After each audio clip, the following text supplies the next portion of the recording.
See, these are the pictures of this different offices of the government. This is the Secretariat and the PMO office, pictures of the PMO office and the Ministry of Defence and the Ministry of External Affairs, situated in the North Block and South Block. The Rajya Sabha functions primarily as a representative of the states of India in the Parliament.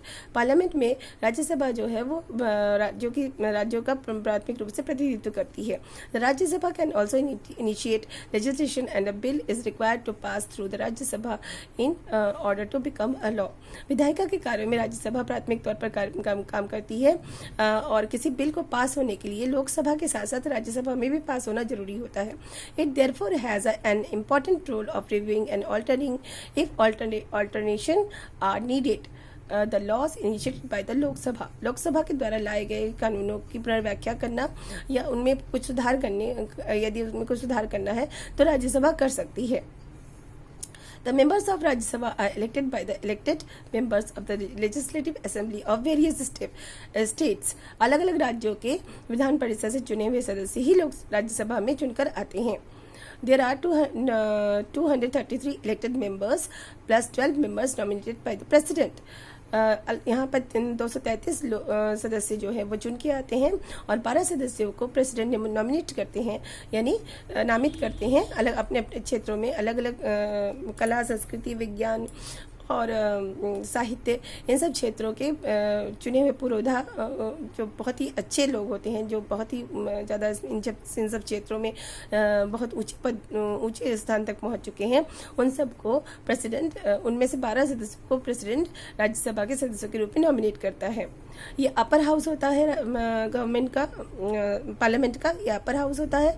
Lok Sabha is the lower house of the parliament. The members of the Rajya Sabha are elected for 6 years. 6 सालों के लिए members जो होते हैं वो राज्यसभा के चुने जाते हैं और हर 2 सालों में वे रिटायर होते रहते हैं. हाफ ऑफ द मेंबर्स जो है इसके वो रिटायर होते रहते हैं. राज्यसभा, लोकसभा से यदि कोई बिल पारित होता है तो उसे राज्यसभा से भी पास होना बहुत जरूरी होता है और राज्यसभा से पास होने के बाद वो प्रेसिडेंट के सिग्नेचर के लिए जाता है, तभी वो बिल लॉ बनता है. बिल का मतलब होता है अ प्रपोजल फॉर लॉ. जब लॉ बनाने के लिए कोई सुझाव दिया जाता है तो उस समय उसे बिल कहा जाता है और जब ये राज्यसभा और लोकसभा से पास होकर प्रेसिडेंट का सिग्नेचर हो जाता है तभी लॉ बनता है. To control, guide and inform the government. what is the work of the parliament? Parliament controls, guides and inform the government. Parliament जो है वो कंट्रोल करती है, गाइड करती है और इन्फॉर्म करती है गवर्नमेंट को उसके कार्यों के लिए.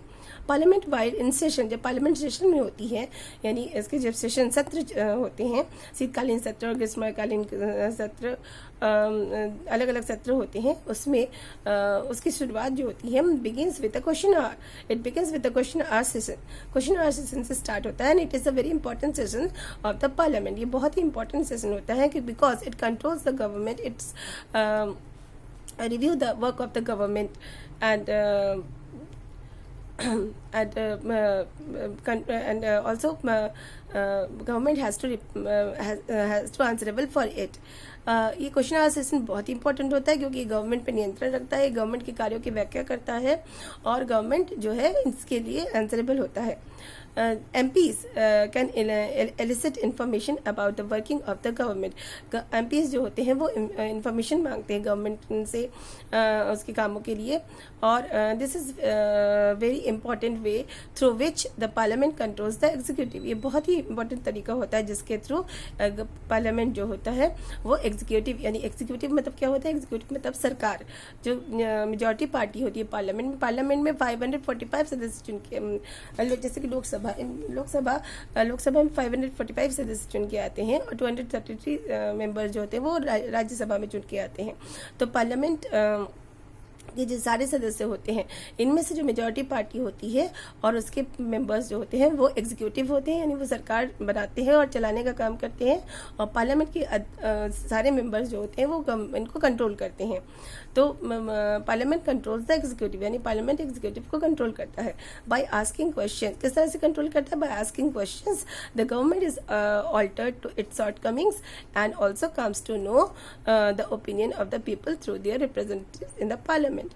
क्वेश्चन पूछे जाने के कारण गवर्नमेंट जो है वो अपने कार्यों में सुधार करती है और ये जान पाती है कि लोगों के क्या विचार है।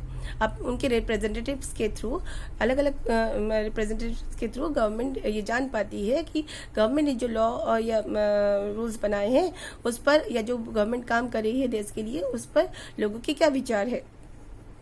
क्योंकि हम जो मेंबर्स होते हैं पार्लियामेंट के, लोकसभा के, वो अलग अलग क्षेत्रों से चुनकर आते हैं, तो हर एक क्षेत्र की जानकारी वहाँ के रिप्रेजेंटेटिव्स के थ्रू गवर्नमेंट को मिलती रहती है और गवर्नमेंट अपने कार्यों की समीक्षा कर पाती है। दैट इज रिप्रेजेंटेटिव जो होते हैं वो एमपीज होते हैं, जो अलग अलग क्षेत्रों से चुन के आते हैं और ये अपने अपने क्षेत्रों की गवर्नमेंट के कार्यों की समीक्षा करते हैं। Asking question of the government is a crucial task for every MP. Her MP के लिए बहुत जरूरी होता है कि गवर्नमेंट से क्वेश्चन करे। ये बहुत ही क्रूशियल टास्क होता है और इसी के थ्रू गवर्नमेंट के कार्यों की समीक्षा होती है और इसमें सुधार होता है। The opposition party play a critical role in a healthy functioning of democracy. Democracy में, एक अच्छी डेमोक्रेसी में ऑपोजिशन पार्टी का होना बहुत ही जरूरी होता है, क्योंकि ये क्रिटिकल रोल प्ले करती है गवर्नमेंट के हेल्दी फंक्शन के लिए, स्वस्थ तरीके से सरकार चलाने के लिए ऑपोजिशन पार्टी जो है वो बहुत अच्छा रोल प्ले करती है डेमोक्रेसी में।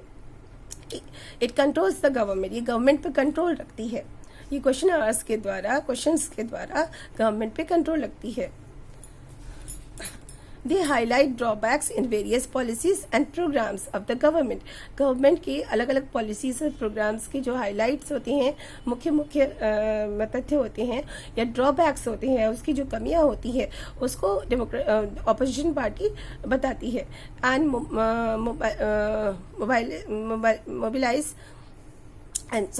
Mobilise popular support for their own policies. और लोगों के सपोर्ट को भी बताती है कि उनकी पॉलिसीज पे लोगों का कितना सपोर्ट है।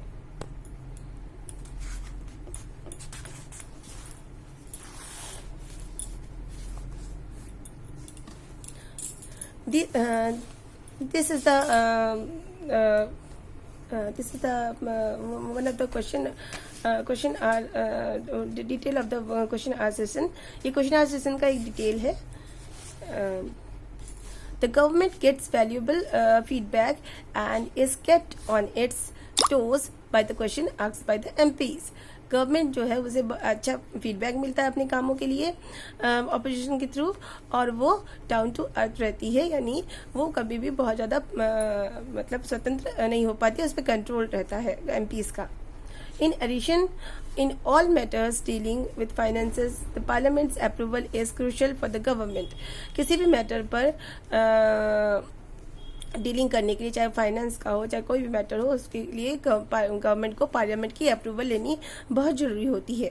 यानी कि जो कोई भी बिल या कोई भी लॉ पास होता है या कुछ किसी भी क्वेश्चन के लिए अगर गवर्नमेंट आंसरेबल होती है तो उसे पार्लियामेंट यानी संसद के दोनों सदनों का अप्रूवल मिलना बहुत ज़्यादा ज़रूरी होता है। This is one of the several way in which the parliament controls, guides and inform the government।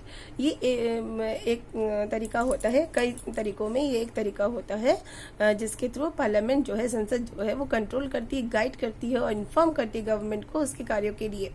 The MPs as representatives of the people have a central role in controlling, guiding and informing parliament and this is a key aspect of the functioning of Indian democracy।